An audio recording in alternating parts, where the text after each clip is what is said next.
Alright, so Saturday I saw Pixels and I was a little hesitant because some of the Adam Sandler movies lately haven't been all that good or memorable. But at the same time, I wasn't too worried because I believe I've already seen the worst film that this year has to offer. So Pixels is the new Adam Sandler movie, and I'm sure we all know exactly what it's about. In this film, aliens have come to Earth, and they've come to fight because they've seen video games from the 80s and thought we were declaring war on their people.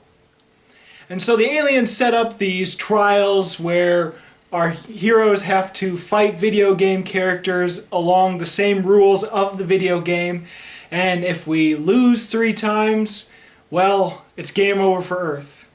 And so because the aliens play by the rules of the game, it's up to video game nerds from the 80s to save the world. Alright, a lot of people are giving this movie the lowest score possible. I'm going to say that Pixels wasn't that bad of a film. In fact, looking back at Grown Ups 1 and 2 and That's My Boy and Just Go With It, looking back at all those films, yeah, Pixels is way better than those. Currently I'm making a top 10 video of the best Adam Sandler movies in my opinion, and the criteria for that is that it has to be Adam Sandler starring in it, and he had to have been either the screenwriter or the executive producer, because that's what most people consider Adam Sandler movies. There's 18 films that he's in that fit that criteria, and out of those 18, I think Pixels could possibly make the top 10. Again, that's not saying that Pixels is great, it's just way better than average. At least average Adam Sandler out of these 18 movies that I consider Adam Sandler movies. The best thing about this movie is that the concept of aliens attacking us with 80s video games, it is spot on, the premise is amazing, it is great. The action sequences are pretty good. Some of them might be a little lazier than others, and sometimes they're montaged in a way that's a little weird. But overall, the action sequences, especially the Pac-Man sequence and the Donkey Kong sequence, are all pretty damn good. And for the most part, a lot of people are liking that aspect of Pixels. The one thing that most people aren't liking, and I can understand why, is because in between those action scenes is pretty much your average Adam Sandler movie or your average modern day Adam Sandler movie. Which, looking back at the other recent Adam Sandler movies, it still wasn't as bad as them.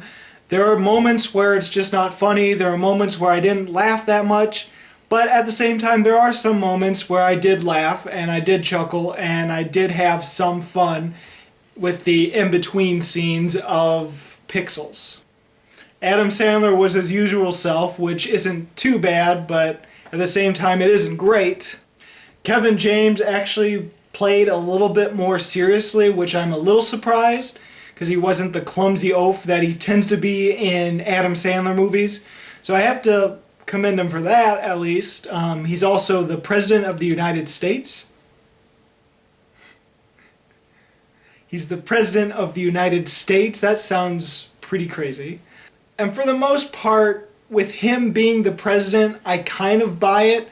I kind of buy how the media scrutinizes his decisions and makes fun of him, especially with this one moment where he was reading to a bunch of kids and he messed up a word, and so the kids thought he didn't know how to read.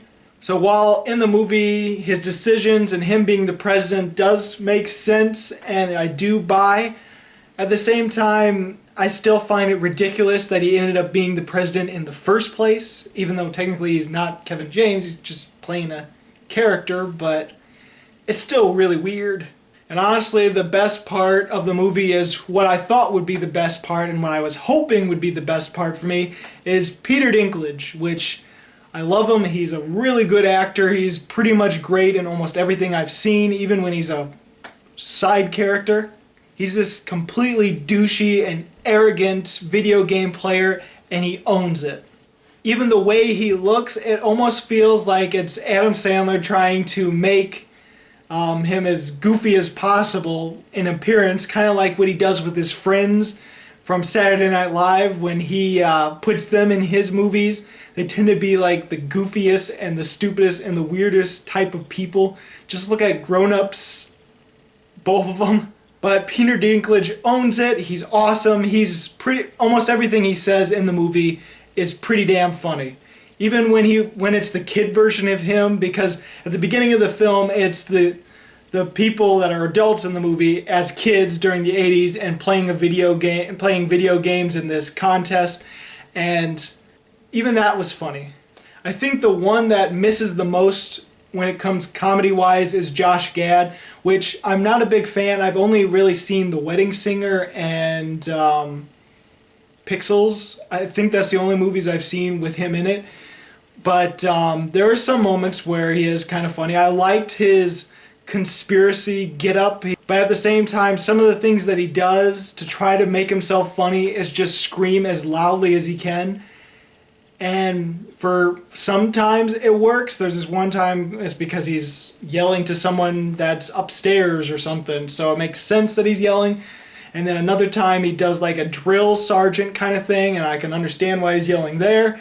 But other times it's just really, really annoying and not funny.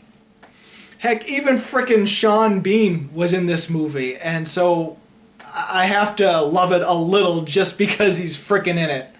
Wow, you got 2 Game of Thrones characters in this movie.